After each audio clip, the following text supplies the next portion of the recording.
সেটা হলো ডক্টর ইউনূসের যত কর্মকাণ্ড, এবং তারা যে জিনিসটা দেখাতে চেয়েছেন যে উনি 18 মাস দায়িত্বে থাকলেও উনি মূলত নিজের স্বার্থগুলি ছাড়া আর কোনো কিছুর ব্যাপারে উনি অতটা সিরিয়াস ছিলেন না, আমি যতটুকু বুঝেছি আর কি। আরো অনেক, এটা নানা ভাবে নানা রিপোর্টের মাধ্যমে এটাকে ওনারা এস্টাবলিশ করার চেষ্টা করেছেন।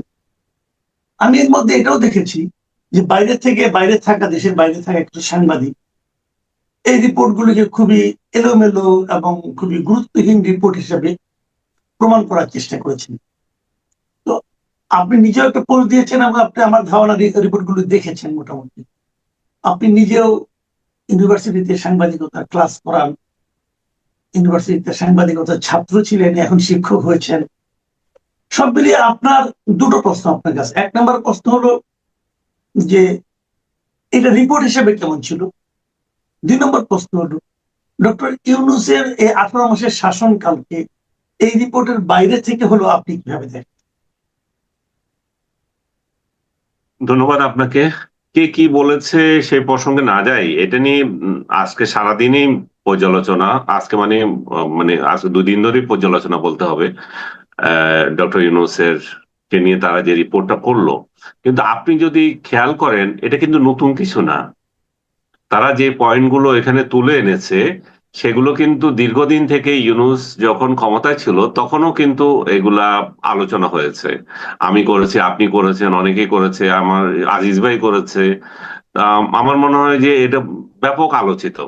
কিন্তু কালের কণ্ঠ যে কাজটা করেছে সেটা একটা কম্পাইল করে এনেছে।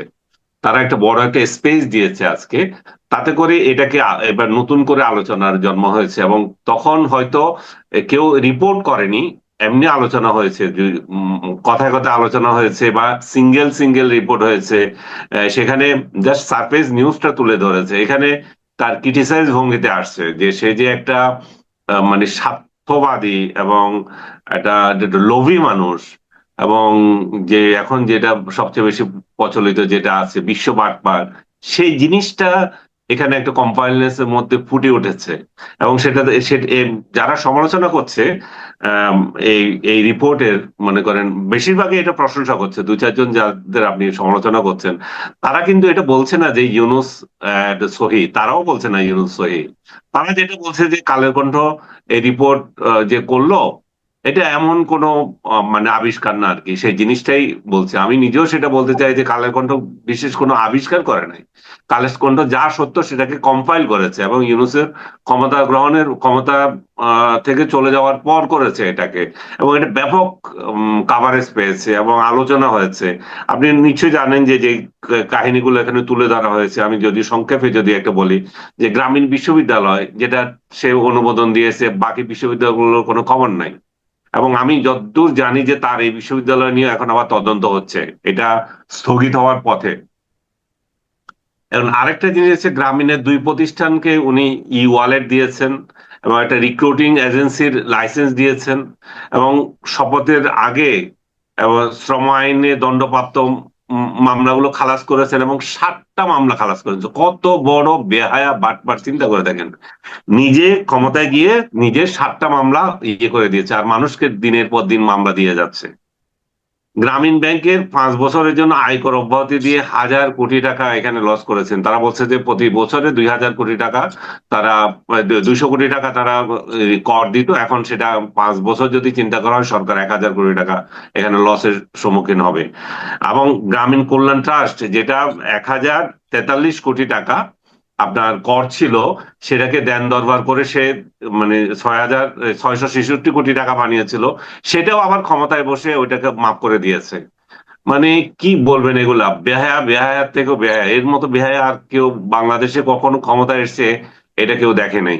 তো এত কিছুর পরে যখন এই রিপোর্ট গুলো একসঙ্গে কম্পাইল করে দিচ্ছে সেই জন্য আলোচনা হয়েছে।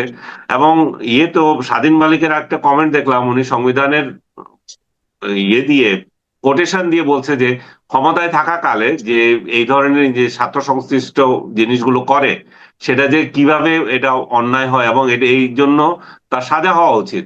এবং আমার মনে হয় আজকে আজকে না হয় সাজা হবে না, সে যদি বেঁচে থাকে, এই সরকার পরিবর্তনের পরে যদি অন্য কোন সরকার আসে, একদিন না একদিন তার বিচার হবে। 111-এর বিচার কি হবে কেউ আমরা চিন্তা করেছিলাম? এখন হচ্ছে না, কত বছর পরের ঘটনা। Right. ইউনূসও সেরকম ভাবে এই বিচারের সম্মুখীন হতেই হবে। জি, আসলে এটাই আমরাও এটা দেখেছি যে মানে আসলে সময়টা ইম্পর্টেন্ট, কিন্তু ঘটনার বিচার হবেই। যদি কেউ ভাবে যে আমি করলাম, আমি পার পেয়ে গেলাম, এটা আসলে কেউ পার পায় না। অনেকে ভাবে হয়তো এই সময় আর কোনো শেষ নেই, এরা আমাকে সাপোর্ট দিচ্ছে, কিন্তু বাস্তবতা অনেক কঠিন, আমরা তো এটা দেখছি। তাকে তো আপনি খেয়াল করে দেন, তাকে কিন্তু সাংবাদিকরা এই ব্যাপারে কোশ্চেন করারই সুযোগ পায় নাই। জীবনে সে সাংবাদিক সম্মেলনেই যায় নাই। বাংলাদেশের ইতিহাসে এটা নাই যে কোনো সরকার প্রধান ক্ষমতায় বসে সাংবাদিকদের মুখোমুখি হন নাই। এই বাটপার শুধুমাত্র কোনো সাংবাদিকদের মুখোমুখি হন নাই, কোনো সংবাদ সম্মেলনে যান নাই। ছাপোষা দুই একটা মিডিয়াকে ইন্টারভিউ দিয়েছে, আবর্জনা ছিল ওগুলো, ওগুলো কোনো পড়ার যোগ্য ছিল না। নুরুল কবির ভাইয়ের ইন্টারভিউটা তবু পড়তে পেরেছিলাম, বাকিগুলো তো আবর্জনায় ভরা ছিল। তো এরকম একটা পরিস্থিতি সে কেন মুখোমুখি হয় না? কারণ এগুলো কোশ্চেন উঠতে পারতো। এরশাদের মতো ক্ষমতাবান ব্যক্তি, জেনারেল একজন, তাকেও কিন্তু কোশ্চেন করা গিয়েছে। এই যে প্রেসিডেন্ট সাহেব, আপনার কবিতা কেন প্রথম পাতায় ছাপা হয়, কোন হ্যাঁ, যোগ্যতায়? প্রশ্ন করা হচ্ছে।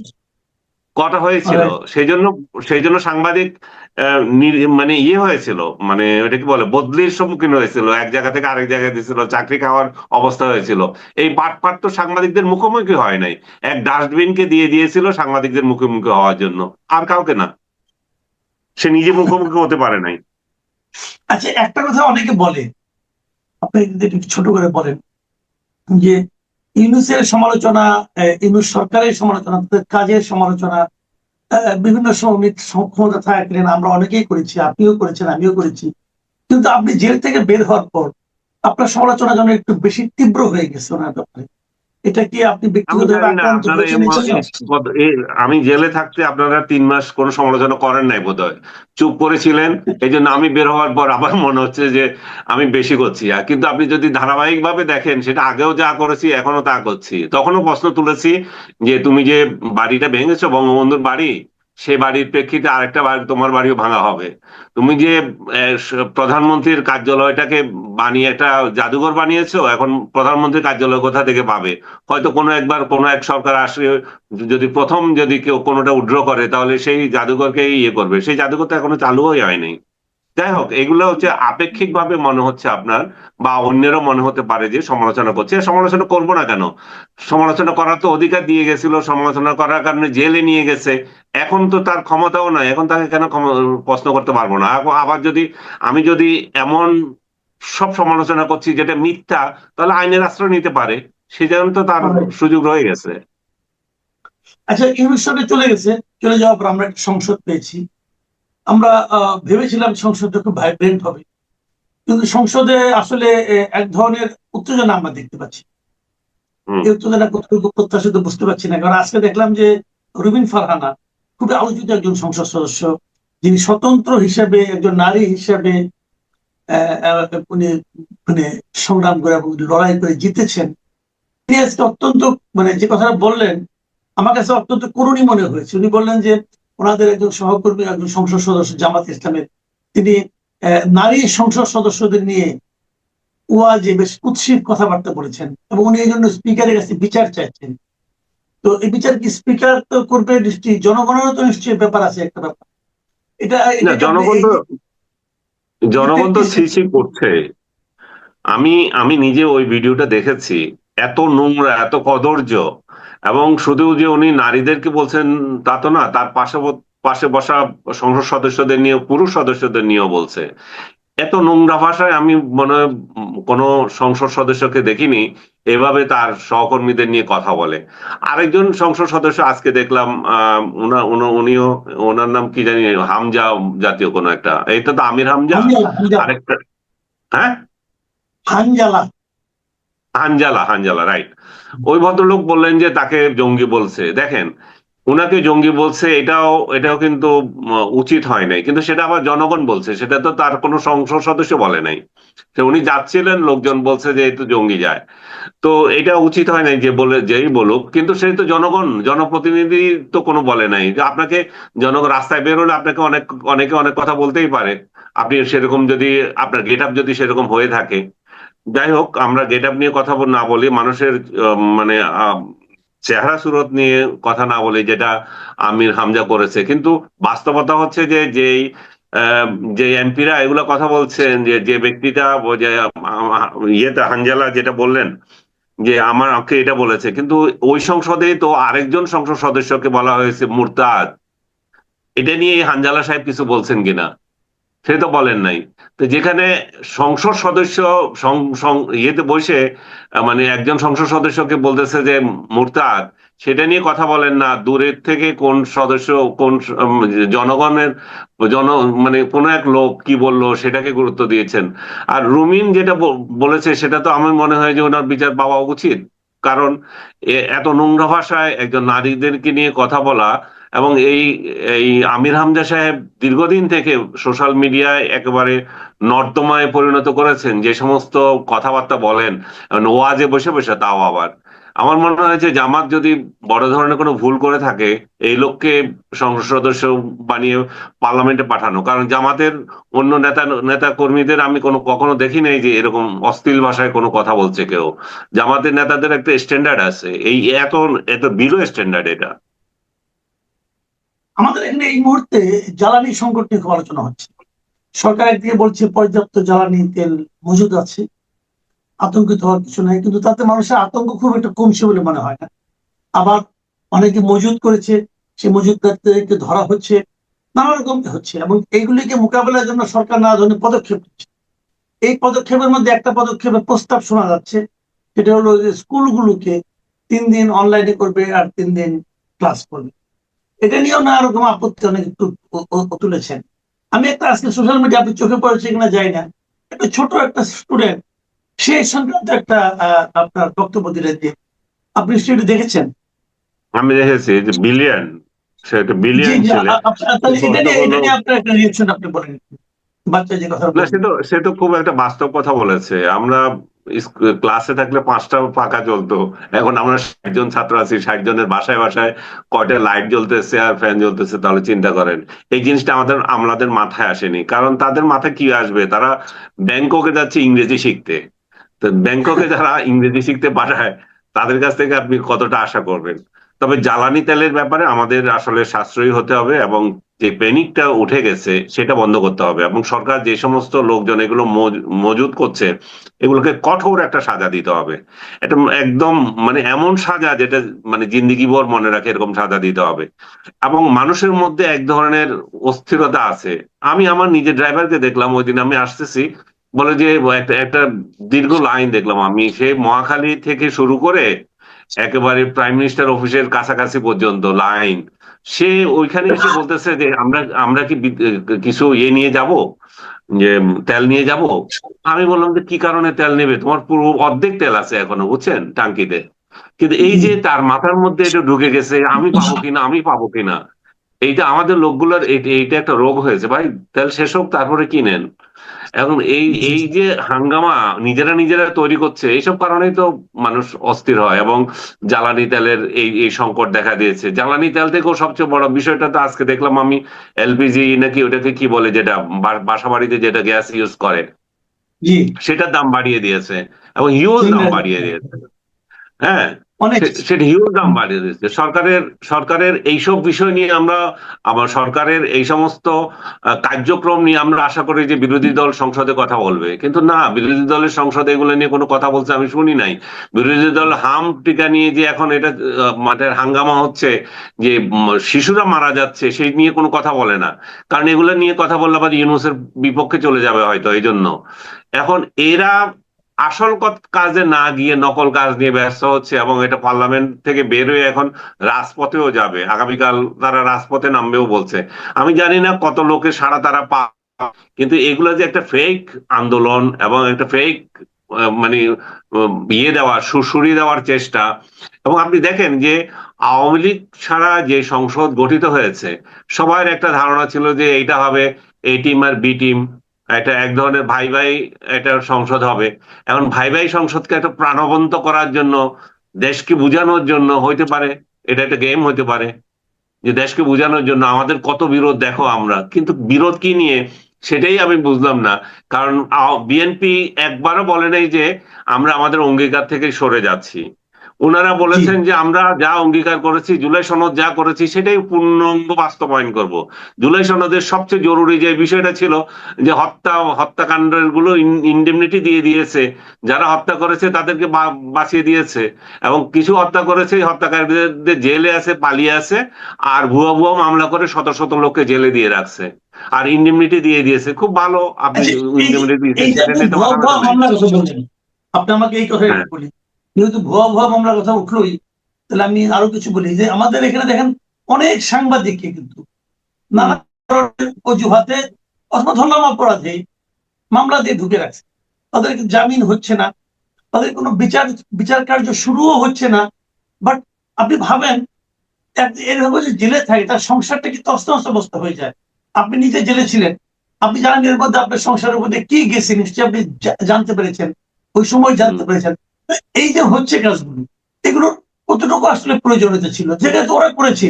এই সরকার তো আসতে আজকে 1.5 মাস 2 মাস হয়ে গেছে, তাহলে এখনো তারা কোনো জামিন পাচ্ছে না। আমি পার্টিকুলার একজন নামই উল্লেখ করতে চাই, এই যে আমাদের শওকত মাহমুদ ভাই, ওনাকে অ্যারেস্ট করা হয়েছে কেন? উনি কি করেছেন? এখন এইটা এই সরকার আসার পরও শওকত মাহমুদ আমাদের সিনিয়র ভাই, আমাদের ডিপার্টমেন্টের স্টুডেন্ট, বড় সাংবাদিক, আমাদের অগ্রজ, প্রেস ক্লাবের অনেকবার সভাপতি ছিলেন, সেক্রেটারি ছিলেন। তো ওনাকে কি কারণে আটকে রাখা হয়েছে এখন পর্যন্ত, এটা কিন্তু আমার কাছে এখনো ক্লিয়ার না। আপনি কি এই সম্পর্কে কিছু বলবেন? ধন্যবাদ আপনাকে প্রশ্ন তোলার জন্য। অনেক সাংবাদিককে যে গ্রেপ্তার করেছে এগুলো নিয়ে অনেক আলোচনা হয়েছে। স্বৈরাচারের আমলে তারা দালালি করেছে এগুলো বলা হয়েছে, বাবু ইনক্লুডিং বাবু ভাই, শ্যামল দত্ত, এদেরকে নিয়ে কথা হয়েছে। কিন্তু কথা হচ্ছে যে আমি যেটা বলতে চাই, তারা যদি দালালি করে থাকে, দালালির মামলা দেন। তাদেরকে কোথাকার কোন হত্যা ভুয়া মামলা দেওয়ার তো কোনো দরকার নাই। শওকত মাহমুদের কথা তো আমি খুবই ব্যথিত। আমাকে যেদিন গ্রেপ্তার করে নিয়ে যাওয়া হলো, একটা বড় কাহিনী, আমি আমি কতটুকু বলতে পারবো আপনাকে জানি না সময়ের জন্য। আমাকে প্রথম যে ডিবি অফিসে নিয়ে যাওয়া হলো, সেখানে আমি দেখছি শওকত ভাইকে। ওই রুমে নিয়ে গেছে আমাকে, তো ওই তড়িঘড়ি করে তার ইন্টারোগেশন, মানে যেটা তার জিজ্ঞাসাবাদ যেটা চলতেছিল, জিজ্ঞাসাবাদ ওইখানে ওইখানে শেষ করে আমাকে ওইখানে বসানো হইলো। আর শওকত ভাই বিয়েতে গেলেন।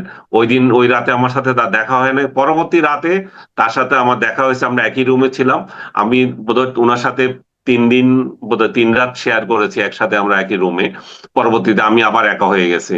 তো ওই মামা আমার 5 দিনের রিমান্ড ছিল, সবগুলো মিলে ওইখানে 7 দিন আমাকে থাকতে হয়েছে। যেটা বলছিলাম যে শওকত ভাই আমাকে, আমি বারবার শওকত ভাইয়ের কাছে জানতে চাচ্ছি, শওকত ভাই কি হতে যাচ্ছে, আমার কি হবে, কোথায় কিভাবে করব, জেল জীবন কি রকম, ওইখানে আমি কাটাবো কি করবে, আমার মেন্টাল মানে এত অবস্থা খারাপ হয়েছে, আমি বিপর্যস্ত অবস্থায়। শওকত ভাই আমাকে আশ্বাস দিচ্ছিলেন যে না আনিস, এটা এইভাবে ভেঙে পড়লে যে হবে না, আপনি মুক্তি পাবেন, এটা নিয়ে চিন্তা করেন না, এগুলো ভুয়া মামলা। মানে উনি আমাকে এই আশ্বাস দিচ্ছিলেন, এবং উনার ব্যাপারে আমি যেটুকু জানলাম, উনি আমাকে যেটা বললেন, উনার মামলা কোন এক এনায়েত ব্যক্তি আসছিল, সে নাকি এখানে কি এনায়েত বা কোন একটা নাম, এরকম একটা নাম, সে এসে এখানে সরকার গঠন করতে চাইছে, ইউনূসকে ফেলে দিতে চাইছে। ইউনূসকে ফেলে দিয়ে সে নতুন একটা কেয়ারটেকার গভর্নমেন্ট করতে চাচ্ছে। তো আমি বললাম যে সেখানে কেয়ারটেকার না, মানে এই জাতীয় একটা গভর্নমেন্ট করতে চাইছিল অন্তর্বর্তীকালীন। মানে তো আমি বললাম যে সেখানে আপনার ভূমিকা কি? তো বলে যে আমি, তার সাথে আমার কোনো কথাই হয় নাই। আমার ভূমিকা, আমাকে বলতেছে তার কাছে একটা তালিকা পেয়েছে, সেখানে তথ্য উপদেষ্টা হিসেবে আমার নাম পেয়েছে। তো আমি বললাম যে, তো উনি বললো যে, আমি বললাম তাকে, তাহলে ওদেরকে যারা জিজ্ঞাসাবাদ করছে, তাহলে আমাকে তথ্য উপদেষ্টা করতে চাইছে, বাকি উপদেষ্টা তো আছে, তাহলে ওরা কই? ওদেরকে আনেন। আর আমার নাম কোন একজনে লিখে রাখলো, তাহলে আমি কি তথ্য উপদেষ্টা হয়ে গেলাম? আমার নাম তো যে যে কেউ যে শখের বশে কেউ লিখতেই পারে। সে একই একই কাণ্ড ঘটেছে আরেকজন সাংবাদিকের জন্য, তার নাম আজহার, আজহার মাহমুদ। হ্যাঁ, তাকেও এই একই মামলায় নিয়েছে। ঠিক আছে, তারা মামলা নিয়েছে, সেখানে তারা ফাইট করে ইয়ে পাচ্ছে, জামিন পাচ্ছে, কিন্তু এখন দেখা যাচ্ছে যে তারা তাদের জামিনও গন্ডগোল দেখিয়ে দিয়েছে। শওকত ভাইকে এখন আরেকটা মামলা দিয়েছে, সেটা হচ্ছে ইয়ে, এই পান্না, এবং ওই যে মন্ত্রী আপনার ইয়ে ছিল যে সিদ্দিকী সাহেব, হ্যাঁ সবাইকে যে হ্যাঁ, হ্যাঁ, বুঝতে পেরেছি, এই যে আবু আলম শহীদ খানও ছিল এটা। আবু আলম শহীদ খান ছিলেন যে মামলা দিয়েছিল, এখন ওনাকে মামলা দিয়েছে, উনি ওখানে জানও নাই। তা আমার মনে হয় যে এই একটা আপনি যেটা বলছিলেন, আমি তো জেলে গিয়ে বুঝেছি, জেলে যে ব্যক্তিকে পাঠানো হয় আসলে উনি জেল খাটেন না, ওনার পুরো পরিবার জেল খাটেন। রাইট, ওনার রাইট। ফ্যামিলিতে কি বিপর্যয় হয়, যারা জেলে গেছে, যাদের ফ্যামিলি জেলে কোনোদিন অভিজ্ঞতা হয়েছে, শুধুমাত্র তারাই জানে। এখনো যে হাজার হাজার মানুষ জেলে আছে, তাদের ফ্যামিলি জানে তারা তারা কি ধরনের নির্যাতনের মধ্যে যাচ্ছে, এবং ভুয়া মামলার মধ্য দিয়ে যেভাবে যাচ্ছে। এক একটা শহীদ শহীদের মামলা, এক একটা 700-800 লোককে মামলাতে জড়িয়ে দেওয়া হয়েছে এরা খুনি বলে। 700-800 লোক একজন শহীদ জুলাই যোদ্ধাকে হত্যা করে। এই যে ভুয়া মামলা ইউনূস দিয়ে গেছে, আসিফ নজরুল দিয়ে গেছে, এটার খেসারত আসিফ নজরুলের একটা ভিডিও তো খুব ভাইরাল, হায় আল্লাহ আমি যদি মন্ত্রী হতাম কি করে ফেলতাম, যে মানুষ কিভাবে এটা করে, মানুষের দোয়া পাইতাম। এই সারা জীবন মানুষের বদদোয়া পাবে আসিফ নজরুল যেটা করে গেছে। ওর উপর যা লানত পড়বে মানুষের, এই মানুষগুলা যেগুলোকে বিনা বিচারে সে জেলে রেখেছিল, এবং যাদের জামিন হওয়ার প্রেক্ষিতেও সে গালাগালি করেছিল বিচারকদের, যে আহ, মানে বিচারকরা কিভাবে, মানে গালাগালি মানে গালাগালি ওই অর্থে না, ভৎসনা করেছে, এরা কিভাবে জামিন দিয়ে দিচ্ছে, আমরা দেখবো এই জাতীয় কথাবার্তা। তো একজন আইনমন্ত্রী হয়ে সে এগুলো বলেছে, এবং সে আবার আল্লাহর কাছে বলছিল তাকে সেবা করা দেয় না, তাকে যে সেবা করতে দিয়েছে আল্লাহ, সে কি করে গেছে এটা জাতিতে এখন দেখলো। তো আমি মনে করি যে যারা এই ভুয়া মামলায় জড়িত আছে, শওকত মাহমুদ সহ অন্যদের ব্যাপারগুলো পর্যালোচনা করা দরকার। বিশেষ করে শওকত ভাইয়েরটা করা উচিত। আমি শওকত ভাইকে আরো জিজ্ঞেস করেছিলাম কেন আপনাকে এই মামলায় জড়ানো হলো। শওকত ভাই আমাকে যেটা বললেন, সেটা জাতীয়তাবাদী সাংবাদিকদের সঙ্গে ওনার বিরোধ চলছিল, প্রেস ক্লাব ইলেকশন নিয়ে বিরোধ চলছিল, এবং প্রেস ক্লাবে ওনার একটা বিশেষ ভূমিকা থাকে সবসময় নির্বাচনে, কারণ উনি প্রেস ক্লাবের একাধিক সময় প্রেসিডেন্ট এবং সেক্রেটারি ছিলেন। তো ওইসব কারণে জাতীয়তাবাদী সাংবাদিকদের মধ্যে একটা বিরোধে তাকে এখানে বলির পাঠা বানানো হয়েছে। আমি আমি বলবো যে তার মামলাগুলো পর্যালোচনা করা উচিত। এবং তার মেয়ে রিসেন্টলি আমাকে কল করেছিলেন, উনি বলছিলেন যে আব্বা বলেছেন, উনি কিন্তু হার্টের রোগী, ওনার অপারেশন করানো রোগী, ওপেন হার্ট করা রোগী। তো এরকম একটা লোককে যেভাবে নির্যাতন করা হচ্ছে, এবং উনি তো ডিভিশন প্রাপ্ত না, নন ডিভিশন অবস্থায় জেলে জেলে ঘুরছেন, এই অবস্থায় ওনাকে মুক্তি দেওয়া দরকার। কারণ ওই ওনার মেয়ে যেটা বললেন, বলছে আব্বা বলেছেন তারা যদি কেউ চায় আমি রাজনীতি করব না, আমি ওই মুসলেকেও দিতে রাজি আছি, আমি জেলে মরতে চাই না। আমি আর কি বলবো, এর থেকে করুণ কাহিনী আমার মনে হয় নাই। শওকত ভাই আপনি বলছিলেন আমাদের জার্নালিজম ডিপার্টমেন্টের, আপনার আমার দুজনেরই জার্নালিজম ডিপার্টমেন্টের বড় ভাই, উনি রাজনীতি করেছেন, উনার রাজনীতিকে আমি কোনোদিনও সাপোর্ট মানে সাপোর্ট করি না, উনি উনার মতে ছিলেন। আমি কারো রাজনীতি সাপোর্ট করি না, সাংবাদিকদের রাজনীতিতে আমি বিশ্বাসী না, আপনি জানেন সেটা। তো উনি উনার রাজনীতি করেছেন, উনার খেয়াল। এখন যদি উনি বলেন যে না আমি আর রাজনীতি করব না, এখন উনি এই আবেদনের পরে তো আমার মনে হয় না যে তার প্রতি নির্দয় হওয়া উচিত কারো। তাছাড়া যে সরকার তাকে যে কারণে নিয়েছিল, সেই কারণ এবং সেই সরকার পুনরায় তো নাই। কাজে এই সরকারের আমার মনে হয় এই সরকারের এখন প্রমাণ করার সময় এসেছে যে সাংবাদিকদের প্রতি তাদের কি ধরনের মনোভাব। আমি আলোচনা শেষ করব, শেষের আগে একটা প্রশ্ন করার আসলে কৌতূহল আমি দমন করতে পারছি না। আমি জানি না আপনি কি জবাব দেবেন। আমাদের একজন বিশিষ্ট টক শো তারকা ইদানিং হয়েছেন, আজকাল উঠে এসেছেন। তিনি একটা কথা বলেছেন একটা টক শোতে, যে ৭১-এ মানচিত্র ও পতাকা পেলেও স্বাধীনতা পাইনি, স্বাধীনতা পেয়েছি ২৪-এ। এই ভদ্রলোক হলেন ব্যারিস্টার শাহরিয়ার। আপনি কি এই ব্যাপারে কিছু বলবেন তার এই মন্তব্যের ভেরি ব্যাপারে? আনফরচুনেট যে শাহরিয়ার মতো লোককে নিয়ে আমার কথা বলতে হবে। এও তো মানে যত টক শোতে গেছে আমার সাথে ২-৩টাতে ছিল, আমি দেখেছি হাউ কাউ করে চিৎকার দেয়। আমি জিজ্ঞেস করি ভাই চিৎকার দাও কেন তুমি, এমনি কথা বলো, খামাখা বলো যে এগুলো খায় লোকে। তো শাহরিয়ারকে খাচ্ছে এখন, এই জন্য টেলিভিশন গুলো নিয়ে যায়। একে নিয়ে কথা বলার কোনো রুচি হয় না আমার, এবং ওর সাথে আমি টক শোতে বসবো না। আমি কয়েকবার আমাকে রিকোয়েস্ট করেছে, আমি বলছি না, আমি এইসব মেন্টাল মেন্টাল লোকজনের সাথে আমার টক শোতে বসার কোনো ইচ্ছা নাই। এবং যে বাংলাদেশকে বিশ্বাস করে না, যারা স্বাধীনতা বিরোধী, এদের সঙ্গে তো বসার প্রশ্নই আসে না। তার মতামত থাকতে পারে, সে আমার ভিন্ন মতের হতে পারে, সেটা তো অন্য বিষয়, কিন্তু বাংলাদেশকে তো বিশ্বাস করে না। সেই যেই দলের আজকে ওকালতি করছে, যে আপনি দেখেন জাতীয় সঙ্গীত বাজে এই সংসদে বসে থাকে, সে যাদেরকে মুরব্বী মানে যাদের কথা বলছে, এরা এরা বসে থাকে না, জাতীয় সঙ্গীত বাজছে, আপনি দেখেন নাই? বুঝতেছি। প্রথম তারপরে ম্যাডাম ছিলেন। এরা, হ্যাঁ, আমি ওখানে ছিলাম, আমি ওখানে আমন্ত্রিত ছিলাম। ও, আপনি আমন্ত্রিত হয়ে দেখে এসেছেন, আমি তো দেখলাম। এরা এরা এরা ভণ্ডামি করে শহীদ মিনারে যায়, স্মৃতিসৌধে যায়, তাদেরকে জিজ্ঞেস করে কেমন এসেছেন, এরা স্বীকার করে না যে শহীদদেরকে শ্রদ্ধা জানাতে এসেছি, বললো রীতি অনুযায়ী এসেছি। যে এদেরকে নিয়ে কি কথা বলো, এরা তো প্রকাশ্য মানে স্বাধীনতা বিরোধী। এরা নিজেরা নিজেদের কার্যক্রমে বলছে এরা জাতীয় সঙ্গীতে বিশ্বাস করে না, এরা সংবিধানে বিশ্বাস করে না, সংবিধান ছুড়ে ফেলে দিতে চায়, 72-এর সংবিধানে ওদের গা জ্বালা পড়া করে। তো আমার মনে হচ্ছে যে আমাদের আরো আনফরচুনেট যে আমরা সাংবাদিক হিসেবে আসলে সরকারি দলকেই সমালোচনা করার কথা, আমাদের সরকারি দলকে আমাদের কোশ্চেন করবো, এটাই নিয়ম। কিন্তু আমরা মানে এমন একটা বিরোধী দল পাইছি যে তারে নিয়েও আমাদের সমালোচনা করতে হচ্ছে। আমাদের আসলে আর জায়গাই নাই যে কারোর সাপোর্ট করব, যে এই আমাদের একটা ভরসা হতে পারে।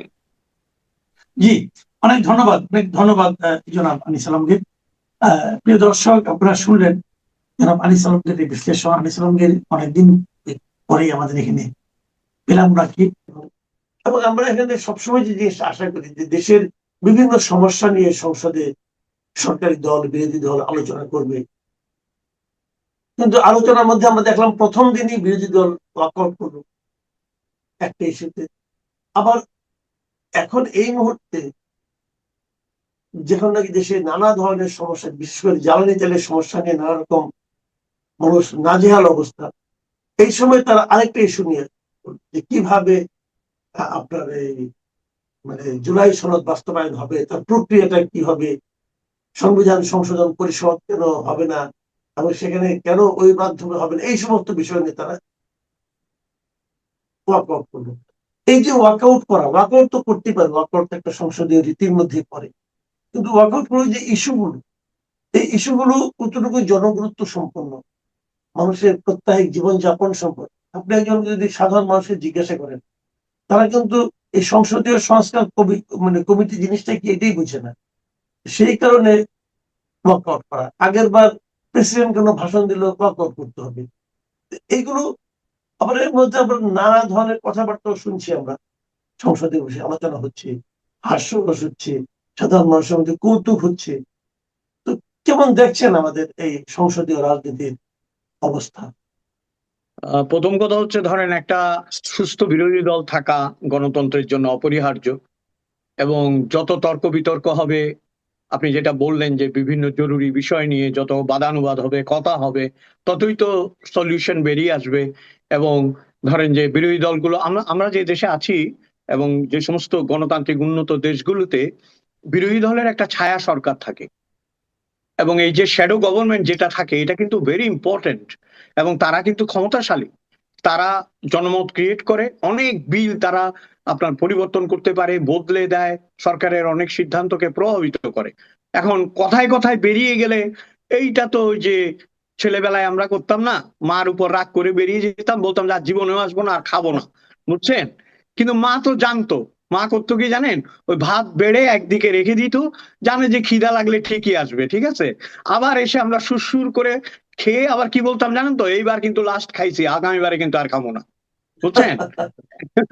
এখন ঘটনাটা হয়েছে কি জানেন, ঘটনাটা হচ্ছে বাচ্চা ছেলের মতো এই আচরণগুলো। সেদিন আপনি যেটা বললেন, আমি একটা সংসদের দেখলাম, আন্দেলিব রহমান পার্থ এবং তার পরবর্তীতে হাসনাত যে উত্তর দিল, দুটোই আমি কেয়ারফুলি অবজার্ভ করেছি।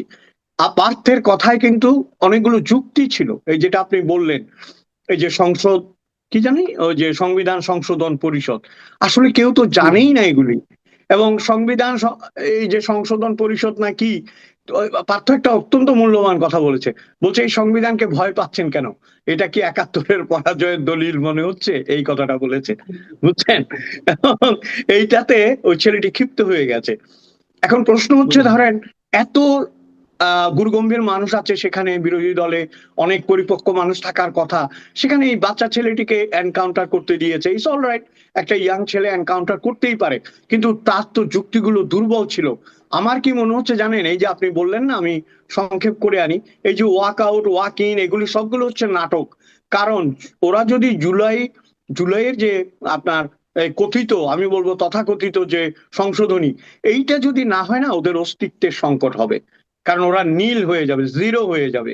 সেদিন আমার কাছে যেটা সবচেয়ে বাজে লেগেছে, প্রেসিডেন্টের নাম উচ্চারণ করেছে শুধু চুপ্পু বলে এবং অত্যন্ত তাচ্ছিল্যের সাথে। আপনি যে সংসদে বসে কথা বলছেন, যে রাষ্ট্রে কথা বলছেন, সেই রাষ্ট্রে এখনো একজন রাষ্ট্রপতি কিন্তু বহমান আছেন, একজন রাষ্ট্রপতি কিন্তু চলমান আছেন। আপনি মানেন বা না মানেন, সেই চেয়ারটাকে আপনাকে সম্মান করতে হবে। এই যে ধরেন সংসদে বলা মানে কিন্তু একটা আইনের জায়গায়, পবিত্র জায়গায় দাঁড়িয়ে বলা, সেইখানে এই ভাষায় কথা বলা আমাকে খুব আহত করেছে। একটা জিনিস দেখেন, আমি যেটা বলতে চাই, এদের আসলে তেল ফুরিয়ে এসছে। তেল ফুরিয়ে এসছে কেন? একটা জিনিস তো খুব সহজেই আপনি অনুমান করতে পারেন। এই যে কথায় কথায় মব, কথায় কথায় রাস্তাঘাটে মারামারি, কথায় কথায় এর ওর বাড়িতে হামলা, একে গলায় জুতা, ওইটা আজকে বন্ধ হয়ে গেছে কেন? প্রায় তো বন্ধ হবার পথে, তাই না? কিন্তু এমন তো কিছু হয় নাই, এমন কিছু আইন শৃঙ্খলা বাহিনী করেনি যে কালকে থেকে বন্ধ হয়ে যেতে হবে। বন্ধ হয়ে যাওয়ার মূল কারণ হচ্ছে তারা তাদের ফুয়েল, জ্বালানি, ইন্ধন এগুলো পাচ্ছে না, যেগুলো বিগত সরকারের সময় পেয়েছিল। এবং জুলাই সংশোধনী যেটা বলছে, সেটা হচ্ছে এই সমস্ত অপকর্মগুলোকে জায়েজ করার জন্য প্রেসার ক্রিয়েট করা হচ্ছে সংসদ থেকে বেরিয়ে। কিন্তু সেটা কতটা কার্যকর হবে আমি জানি না। যদি যেভাবে বিএনপি এখন এগুচ্ছে সরকার, এবং যে শক্ত যে একটা স্ট্যান্ড মনে হচ্ছে ধরে আছে, সেইটা যদি ধরে না রাখে তাদেরও তো বিপদ, তাদেরও তো অস্তিত্ব টলটলায়মান হবে।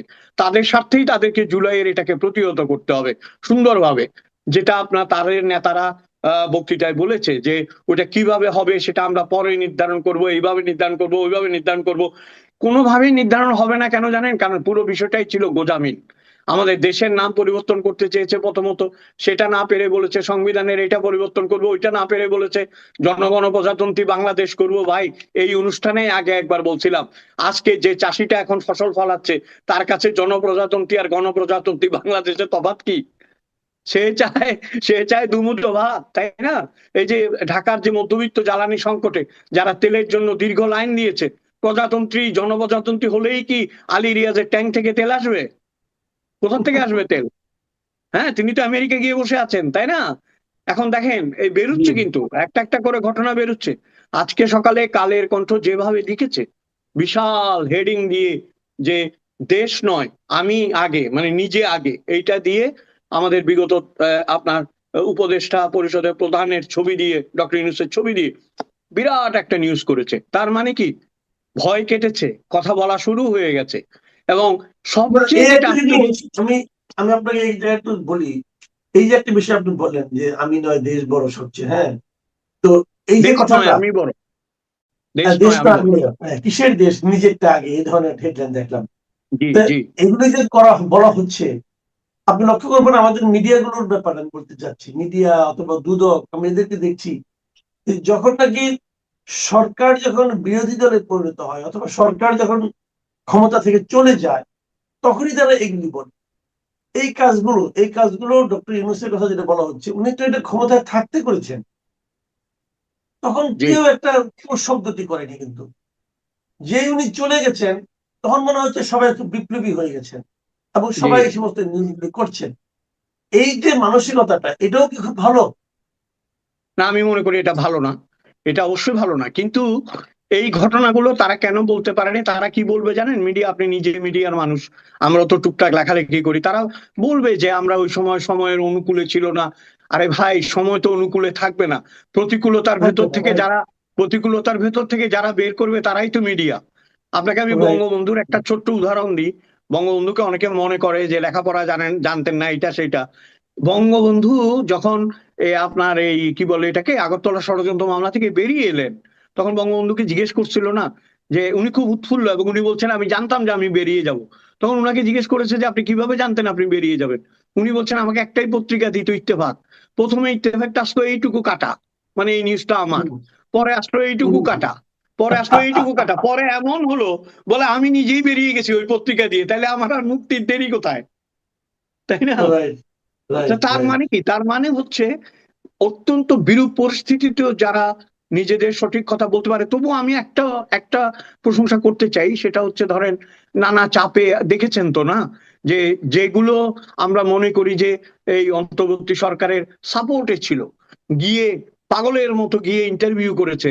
এই যে মতিউর রহমান সাহেব, এই যে আপনার আমাদের মতি ভাই, তারপরে আপনার মাহফুজ ভাই, তাদেরকেও তো ছাড়ায় নাই না, তাদেরও আগুন দিয়েছে কিন্তু। সুতরাং ভয় Right. একটা ছিল, হ্যাঁ তাদেরও ভয় ছিল। এবং সবচেয়ে ধিক্কার এবং ন্যাক্কারজনক হচ্ছে যে আপনার নুরুল কবির সাহেবের ঝুঁটিটা ধরে, যেটাকে আমরা পনিটেল বলি, সেটা ধরে তাকে টানাটানি করেছে। এগুলো তো আমরা চোখে দেখেছি, তাই না? এখন ধরেন আত্মসম্মানের ভয়, তারপর সার্কুলেশন বা পত্রিকা বন্ধ হয়ে যাওয়ার ভয়, এসব কারণে হয়তো বলে নাই। কিন্তু এখন যখন বলছে, সত্য কথাটা যদি বলে, যেটা আমি মনে করি যে ডিপ স্টেটের কথাটা আসতে বারবার। What is deep state? স্টেটের ভেতরে যে আরেকটা স্টেটের জন্ম নেওয়া, এবং সেটা অত্যন্ত গভীরে থাকবে, সেটাই আসলে নিয়ন্ত্রণ করবে। এই রকম যে একটা কাহিনী বাংলাদেশে হয়েছে, এটা কিন্তু এখন প্রকাশ্য দিবালোকের মতো আস্তে আস্তে বেরিয়ে আসছে। এখন মুশকিল এটা তো হচ্ছে, ওদের যে উপদেষ্টা আসিফ মাহমুদ সজীব ভুঁইয়া, সে জি নিজেই তো উনি, বলছে তার সঙ্গে নাকি ডিফটেড কথা বলছে, তাকে নাকি বলছে তোমরা এই মানো, তোমরা 29 সাল পর্যন্ত থাকতে পারবে। তো হ্যাঁ এখন এটা কি বলবেন? সে তাহলে বলে না কেন যে কে ছিল তারা? না, কে ছিল কি আমি বলি আপনাকে এখানে। এর আগে আমি একটা হ্যাঁ, ছোট্ট কথা শেষ করি। সেটা হচ্ছে, আপনি যে বললেন যে সময় থাকতে বলে না, সময় থাকতে তো শেখ হাসিনাকে সতর্ক করা হয়নি।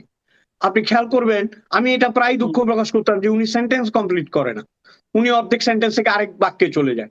এমন আমার ধারণা যে যারা পাশে ছিল, তারা এটাকে কারেক্ট না করে কি বলছে জানেন?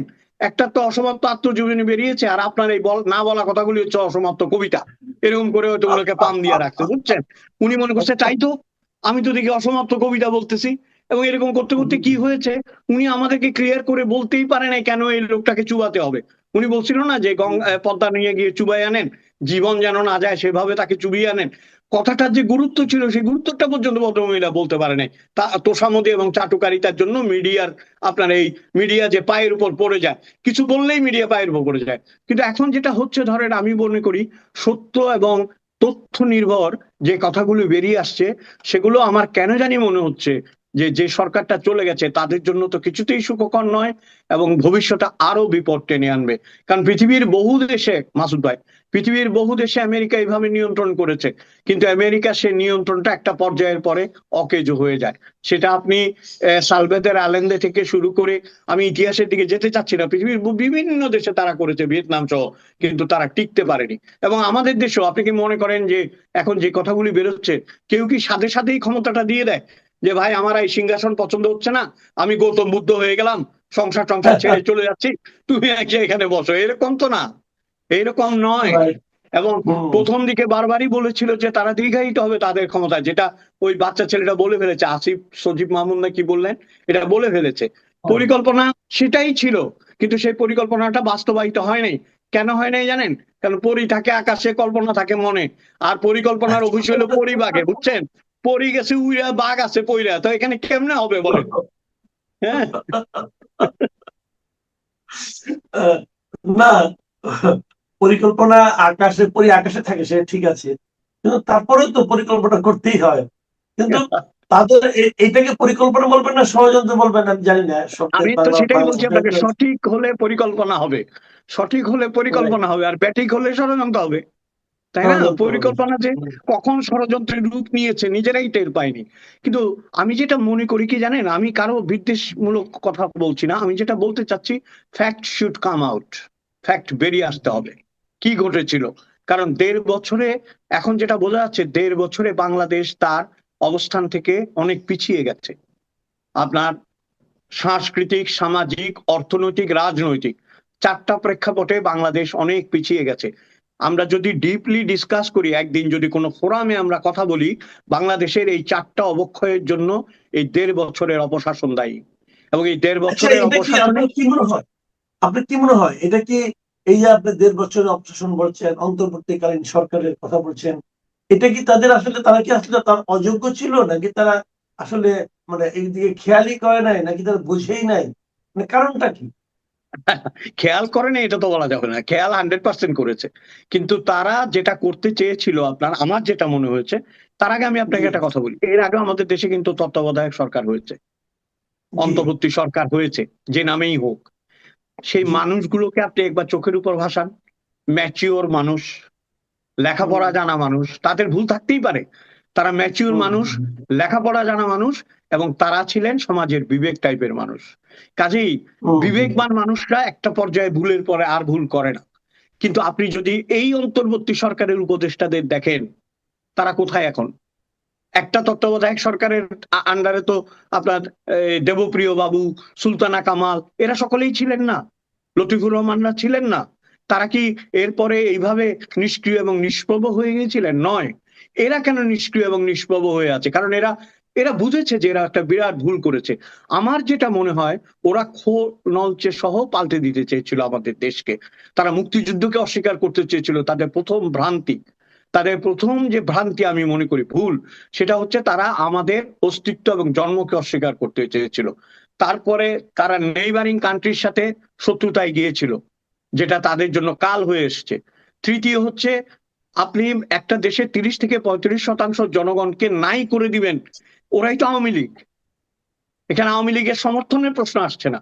আওয়ামী লীগের যে তৃণমূল পর্যায়ে যারা নেতা, তারা কি আসলে এই ধরনের দুর্নীতির সাথে জড়িত ছিল? আপনি তো যেই সুযোগগুলো তারা পেয়েছিল যে এই মানুষগুলোকে পরিশুদ্ধ করে রাজনীতিতে এনে আওয়ামী লীগের হাইব্রিডকে বের করে দেওয়া। আওয়ামী লীগ দেখেন এখন কিন্তু আওয়ামী লীগ তিনটা, একটা হাইব্রিড আওয়ামী লীগ, পলাতক আওয়ামী লীগ, আরেকটা নির্যাতিত আওয়ামী লীগ, আরেকটা হচ্ছে অদৃশ্য আওয়ামী লীগ। তো এই অদৃশ্য আওয়ামী লীগটা অনেক শক্তিশালী, কিন্তু এরা এগুলো বুঝতে পারেনি। এবং আমি আরেকটা জিনিস মনে করি যে আপনার পলিটিক্সে বিন্দু মাত্র জ্ঞান নেই, আপনি এসে উপদেষ্টা হয়ে গেলেন এবং সংস্কৃতিকে এভাবে চাচ্ছেন, শিল্পকে এভাবে চাচ্ছেন, আইনকে এভাবে চাচ্ছেন, হবে না, এটা হতে পারে না। এবং আমার মনে হয়েছে যে আমাদের দেশের যে মূল ধারাটা, সেটা থেকেই তারা বিচ্যুত হয়ে গিয়েছিলেন। এখন আপনি যদি মূল ট্রেনেই না উঠেন, ঢাকা ট্রেনেই না উঠেন, আপনি যদি নরসিংদী পর্যন্ত এসে নেমে যান, আপনি ঢাকায় পৌঁছাবেন কি করে? এবং তারা পৌঁছাতে পারেনি, এটাই সত্য। এবং যে কথাটা আমি এখানে বলতে বাধ্য হচ্ছি, আমি সরি, এটা বলতেই হবে, আমাদের দেশে আপনি দেখবেন তথাকথিত শিক্ষিত, সুশীল এবং বিবেকবান কিছু হাই ক্লাস মানুষ আছে যারা কোনো কিছুতে কথা বলে না। আমি নাম উল্লেখ করতে চাই না, ধরেন বই বিপণন, বইয়ের অধ্যাপক, অনেক ভালো কথা বলে, কিন্তু দেশের কোনো ক্রাইসিসে থাকে না, দেশের কোনো ক্রাইসিসে টু শব্দ করে না। বুঝতে পেরেছেন? ওই যে একটা গল্প আছে না, মানে ছেলে আর মেয়ে ঠিক হয়েছে বিয়ের জন্য, তো বলতেছে যে ছেলে তো এক পায়ে খাড়া। বলে তাই নাকি, এত ভালো? বলে হ্যাঁ, ছেলে তোমার মেয়ের বিয়ে করার জন্য এক পায়ে খাড়া। আর বলে মেয়ে তো 7 চরে রা করে না, 7 চর দিলেও কোনো কথা বলে না। পরে তো ঘটকের মারতে গেছে ওরা, বলে হারামজাদা, ছেলে হলো লেঙ্গা আর মাইয়া হইলো বোবা। আগেই করছি না 7 চরে রা করে না, বুঝছেন? এখন বোবা মেয়ে রা করবে কেন? আরে এক পায়ে খাড়া মানে ও তো আরেক পা নাই। এখন যে সরকারটা এক পায়ে খাড়া ছিল এবং 7 চরে রা না করার মতো পরিস্থিতি ছিল, তারা যে হৃদয়হীন ছিল, এই কথাটা আমি আগেও বলেছি আপনাকে। আমার যেটা সবসময় মনে হয়, যেমন ধরেন বঙ্গবন্ধু থেকে শুরু করে যেসব জাতীয়তাবাদী নেতা আমাদের দেশে ছিল, যেমন ধরেন মনি সিং, যেমন ধরেন মোজাফফর সাহেব, যেমন আরো অনেক, মানে ভাসানী সাহেব, আরো অনেক আছে, তারা হৃদয় দিয়ে দেশকে ভালোবেসেছিল। তারা পারেনি, তাতে কি হয়েছে? নেতাজি সুভাষ বসু তো পারেনি। নেতাজি সুভাষ বসু পারছে? বলছিল যে তোমরা আমাকে রক্ত দাও, আমি তোমাদের স্বাধীনতা দেবো। পারেনি। না পারলে কি হবে? ইতিহাসের নামটা খোদাই হয়ে গেছে, কারণ দেশকে ভালোবাসতো, মানুষকে ভালোবাসতো। ইনারা যে ভালোবাসতো না, এটা তো বারবারই প্রমাণ হয়েছে। এই দেশকে যারা ভালোবাসে, যারা জানে যে এই দেশে নদীর নাম পদ্মা, এই দেশে নদীর নাম মেঘনা, এই দেশে পাখির নাম দোয়েল, এই দেশে গানের নাম বাউল, সেই দেশে আপনার বাউলদের মারবে, নদীর পথ রুদ্ধ করবে, এইটা তো হয় না। না, আমি মনে করি কি জানেন, যে শাসক আমাদের সংস্কৃতিকে চোখে আঙুল দিয়ে মানে দেখিয়েছে, যে আঙুল দেখিয়েছে, এবং যে শাসক আমাদের মুক্তিযুদ্ধের স্পিরিটকে ধারণ করতে পারেনি এবং আমাদের জনগণকে বুঝতে পারেনি, তাদের পরিণতি কখনো ভালো হয়নি। একটা কথা আমি বলি আপনাকে, আগে কিন্তু প্রায় বলা হতো আওয়ামী লীগ সরকারের বিরুদ্ধে একটা অভিযোগ ছিল, অভিযোগটা সত্যও ছিল হয়তো কিছুটা, যে তারা মানে ভারতের একদম মানে অনুগত হয়ে গেছে, যে কোনো কাজে ভারতের কাছে যাচ্ছে, এবং মন্ত্রীরাও বলছে যে ভারতের সঙ্গে আমাদের সম্পর্কটা একটা স্বামী স্ত্রীর মতো সম্পর্ক, এমন কথা বলছে। তো এগুলি নিয়ে আমরা দুঃখিত হয়েছি, লজ্জিত হয়েছি, এবং কেউ কেউ বলতে শোনে মানে কারো কারো কণ্ঠে আমরা এরকম উচ্চারণ শুনেছি, দেশটাকে তারা বিক্রি করে দিয়েছে ভারতের কাছে, এ ধরনের। এখন এই যে তেলের ক্রাইসিস, এই তেলের ক্রাইসিসের সময় আমরা রাশিয়া থেকে তেল কিনতে পারবো কি পারবো না, এই জন্য যুক্তরাষ্ট্রের কাছ থেকে অনুমতি নিতে হচ্ছে, এবং এটা বেশ ফলাও করে প্রচারও করা হচ্ছে, যুক্তরাষ্ট্রের অনুমতি দিয়েছে যে আমরা কিনতে পারবো। এবং শেখ হাসিনা যাওয়ার আগে অনেক কিছু বলেছে যে আমার এই সেন্ট মার্টিন নিয়ে কি করতে চায় না করতে চায়, এগুলো বলা হতো। এবং উনি যা যা বলেছিলেন তার কিছু কিছু যেন আমরা দেখছি ইদানিং, সব মিলিয়ে দাঁড়ালো কোথায়? আমরা কি তাহলে মানে জি বলেন, আমি আর শেষ করতে চাই না। দেখেন, আমি একটা কথা বলি, দেশ বিক্রির কথাটা আমরা 73 থেকে শুনে এসেছি, Right. ঠিক আছে? কিন্তু দেশ বিক্রিটা আমাদের একটা সুচ পরিমাণ জমিও আমরা হারাইনি। ইট ইজ ফ্যাক্ট, হারাইনি। উল্টো জলসীমা থেকে কিছু কিছু জায়গা, কিছু ওই যে কি বলে না, ওই ছিটমহল আমরা ফেরত পেয়েছিলাম। এইটা একটা দিক। আচ্ছা, আরেকটা দিক হচ্ছে, হ্যাঁ, ভারত নির্ভরতা অনেক বেড়ে গিয়েছিল। কারণ এটা তো শাসকের ত্রুটি। শাসক যখন আপনার জনগণ, ওই আবার একই কথা, শাসক জনগণের ম্যান্ডেট নিয়ে আসছে না, শাসক জনগণের কাছে যাচ্ছে না, শাসক জনগণকে তোয়াক্কা করছে না, শাসক নিজেরা আমি দামি নির্বাচন করছে, তখন তো তার একটা শেল্টার লাগবে না? কথা হলো কি জানেন, আপনি যদি পাপেট হন, আপনি যদি মূর্তি হন, আপনাকে পিছনে একটা ঠেস দিতে হবে, ঠেস দিয়ে দাঁড়াইতে হবে। আর আপনি যদি নিজের পায়ে দাঁড়ান, ওই ঠেসের প্রয়োজন হবে না। এটাই ঘটেছিল আওয়ামী লীগের ক্ষেত্রে। আওয়ামী লীগ যদি জনবিচ্ছিন্ন না হতো এবং আওয়ামী লীগ যদি এই কাজ মানে জনগণের কাছে ফিরে যেত, হয়তো ক্ষমতায় থাকতো না, কিন্তু দোদণ্ড প্রতাপে বিরোধী দল হিসেবে থাকতে পারতো। যে যে যে শুনেন, নির্ভরতার তো একটা সীমা আছে না? ভারতকে আপনাকে স্পুন ফুড করবে, মানে স্পুন ফিট করবে, আপনাকে চামচ দিয়ে খাইয়ে দেবে? আপনি কি শিশু? আপনাকে তো এটা করবে না, না? এখন দেখেন ভারতের নীতি তো পরিবর্তিত হয়ে যাচ্ছে। ভারত যে সরকার বাংলাদেশে আসে তার সাথে ব্যবসা বাণিজ্য করবে, তার তো ব্যবসার প্রশ্ন না? হ্যাঁ, সে এখন ধরেন, আমরা অন্যকে দোষারোপ করার আগে, ভারত পাকিস্তানকে দোষারোপ করার আগে নিজেদের কথা বলি। আমরা কেন পরমুখাপেক্ষী হয়ে অন্যজনের কৃতদাস হই? আমরা কেন পারি না নিজের মেরুদণ্ড সোজা করে দাঁড়াতে? আর আপনি যার কথা বলছেন তার সম্পর্কে আমি একটা ছোট্ট গল্প বলি আপনাকে। দুইটা বাচ্চা খেলছিল রেডিও রেডিও, বুঝছেন? এখন দুইজনের মধ্যে ঝগড়া লেগে গেছে। এ বলতেছে আমি গান করব তুই ঘোষক, ও বলতেছে না আমি ঘোষক না, আমি গান করব তুই ঘোষক, তুই ঘোষক না আমি ঘোষক। এটা নিয়ে লাগছে ঝগড়া। তবে যেটা একটু চালাক ছিল বলতে ঠিক আছে আমি ঘোষণা করতেছি, তুই গান রেডি থাক। বলছে হ্যাঁ। ঘোষণা কি করছে জানেন? যে রেডিও বাংলাদেশ, আমাদের অনুষ্ঠান আজকের মতো এখানে শেষ। তো আমাদের তো উনি বাঁশি বাজাই দিয়ে চলে গেছে, বুঝছেন? উনি তো শেষ বলে চলে গেছে। কিন্তু এই যে অজস্র জঞ্জাল, 1.5 বছরে যে অজস্র জঞ্জাল, আমি মন থেকে আপনার প্রার্থনা করি, আমি বাংলাদেশের মানুষ এবং আমার দ্বৈত নাগরিকত্ব আমি আজীবন বহাল রাখবো। আমি মন থেকে প্রার্থনা করি যে একটু শৃঙ্খলা এবং শান্তিতে ফিরে আসুক দেশটা, যেটা একটু একটু লক্ষণ আমরা দেখতে পাচ্ছি।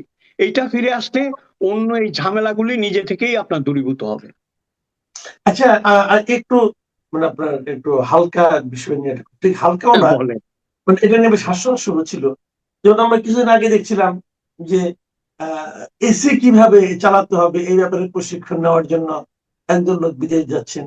এবং সর্বশেষ একটু আগে আপনি আমাকে মানে অনুষ্ঠান শুরুর আগে কথায় কথায় বললেন যে ইংরেজি শেখার জন্য নাকি থাইল্যান্ড যাওয়ার একটা ব্যবস্থা হচ্ছে।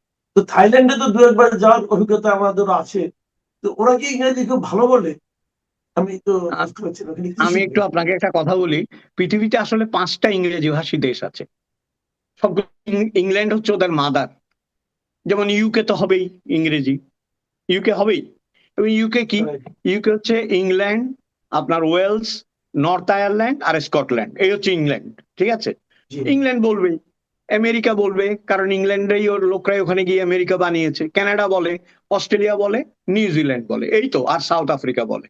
এর বাইরে কিন্তু ইংরেজি জানা দেশ নাই। আপনার ফ্রান্সের লোকরা কিন্তু ফরাসি ভাষার বাইরে যাবে না, স্পেনিশরা স্পেনের বাইরে যাবে না। এখন ইংরেজি শিক্ষার জন্য থাইল্যান্ড যাচ্ছে, এর চেয়ে তো আচ্ছা, আশ্চর্যের ঘটনা কিছু। ইদানিং কিন্তু আমি একটু যোগ করি, ইদানিং কিন্তু ইন্ডিয়াও কিন্তু ইংরেজি শেখার জন্য মানে ইংরেজি ভাষাভাষী অনেক আছে। ইন্ডিয়াতে না, প্রচুর লোক ইন্ডিয়ার আছে। ইংরেজিটা ধরেন, ইন্ডিয়ার ইংরেজিটা ওদের মতো, হ্যাঁ, ওই যে মাথা আচ্ছা। নেড়ে নেড়ে বলে না, ওটা ওদের মতো। এই ইংরেজি শেখার জন্য ইন্ডিয়ার কাছে গিয়ে লাভ নাই। আর থাইল্যান্ডের আচ্ছা, কাছে ঠিক আছে। যাওয়াটা, থাইল্যান্ডেরটা হচ্ছে আসলে একটা প্রমোদ ভ্রমণ। কেন জানেন? থাইল্যান্ডের লোকরা, আমি অনেকবার গিয়েছি থাইল্যান্ড। মানে আমাদের যেটা হয়, এশিয়া যেতে হলে থাইল্যান্ড, হংকং, সিঙ্গাপুর এগুলি যে কোনো একটা হয়ে যেতে হয়। এই যে গতবার এই যে এলাম, আমি শ্রীলঙ্কা থেকে ঘুরে এলাম, ওইটাও আমি থাইল্যান্ড নিয়ে গেছি 2 বারই। একবার গেছি, একবার আচ্ছা। এসেছি। আপনার এয়ারপোর্টের অ্যানাউন্সমেন্ট গুলো তো আপনি বুঝবেন না। এটা তো ওদেরকে দোষারোপ করে লাভ নেই না, ওরা ওদের অ্যাকসেন্টে কথা বলে, ওরা ওদের অ্যাকসেন্টে কথা বলে, হ্যাঁ।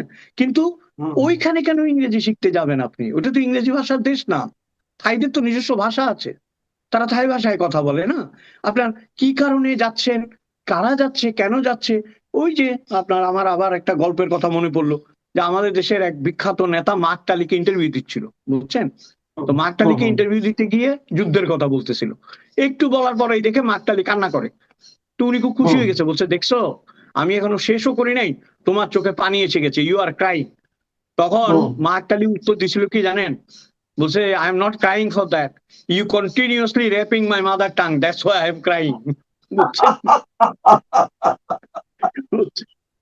তো ইংরেজিটা জানলে, শুদ্ধ করে জানতে হলে ইংল্যান্ডে যান, ইংল্যান্ডে যান না, হার্ভার্ড আছে, অক্সফোর্ড আছে, ক্যামব্রিজ আছে, একটা কোর্স করে আসেন, ইংরেজি ভাষাভাষী দেশে যান। আপনার আমাদের দেশের এক বিখ্যাত সাহিত্যিক বলেছিলেন যে উনি নাকি ইংল্যান্ড থেকে এসে খুব খুশি হয়ে গিয়েছিলেন, এবং খুশি হয়ে শিশুর মতো বলছে, বলে আশ্চর্য জিনিস দেখলাম, আশ্চর্য, বলে ওখানে বাচ্চারাও ইংরেজি বলে, কারণ বাচ্চারা তো বলবে ইংরেজি, ওটাই ওদের মাতৃভাষা, তাই না?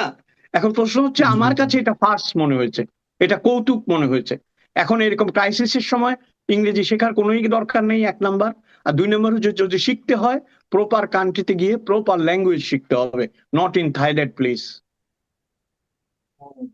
আচ্ছা, আরেকটা কথা বলি, এটাও তো আলোচনা হয়েছে, অনেকে বলছেন যে আমাদের জামায়াতের আমির, উনি এটা যদি একটু ছোট করে বলেন আর কি, উনি নাকি বলেছেন যে উনিও একটা ক্ষুদ্র মুক্তিযোদ্ধা পরিবারের সন্তান।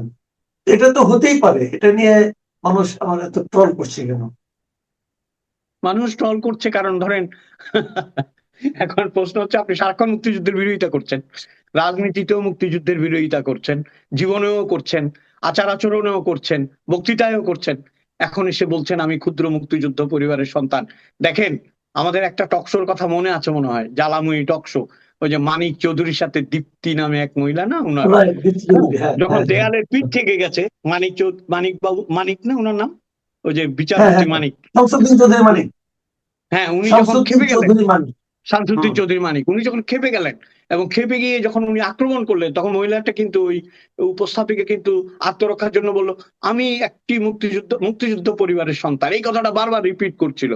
দেখেন, এই জামাতের আমিরের এই কথাটার ভেতরেও কিন্তু একটা প্রচ্ছন্ন আত্মরক্ষার ব্যাপার আছে। এইটা আমার কাছে অত্যন্ত পজিটিভ মনে হয়েছে। পজিটিভ কেন দেখেছেন?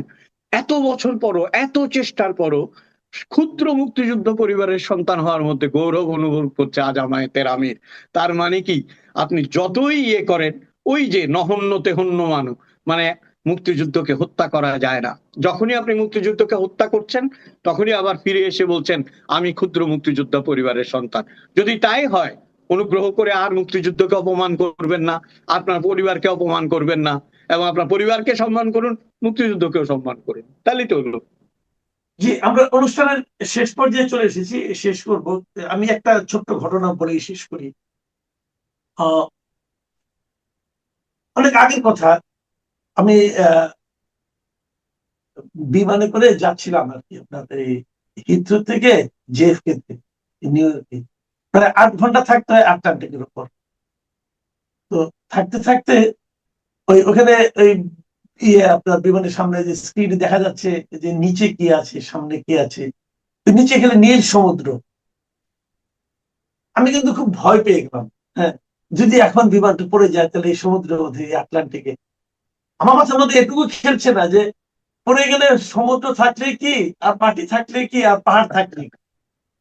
এবং তখন বিশেষ করে আমি ভয়ে ভাবলাম যে ধর্মকর্ম তো একটু কম কম করি, এইবার যদি কোনোভাবে ওইভাবে বুঝতে পারি, তাহলে কিন্তু নিয়মিত নামাজ পড়া শুরু করে দেব। এবং আমার ধারণা অনেকেরই হয়, এবং আল্লাহ করতে করতে চলে গেলাম। তো এটা কিন্তু একটা ভালো, আপনি যে কথাটা বললেন যে আমরা যখন বিপদগ্রস্ত হই, তখন অনেক সময় আমরা আল্লাহ শরণাপন্ন হই, আল্লাহকে ডাকতে থাকি। এখন বিপদগ্রস্ত হয়ে যদি কেউ মুক্তিযুদ্ধকে ডাকতে থাকে, মন্দ কি? এভাবেও তো মুক্তিযুদ্ধ হওয়া যায়, এভাবেও তো মুক্তিযুদ্ধের পক্ষে থাকা যায়। এটা খুবই ভালো বলেছেন। আপনার এই বিমানের এই দুর্ঘটনা নিয়ে আমি পরের এপিসোডে আবার দেখা হলে আপনাকে একটা গল্প বলবো, আমারও এরকম একটা হয়েছিল ঘটনা, কিন্তু প্রশ্ন সেটা নয়। প্রশ্ন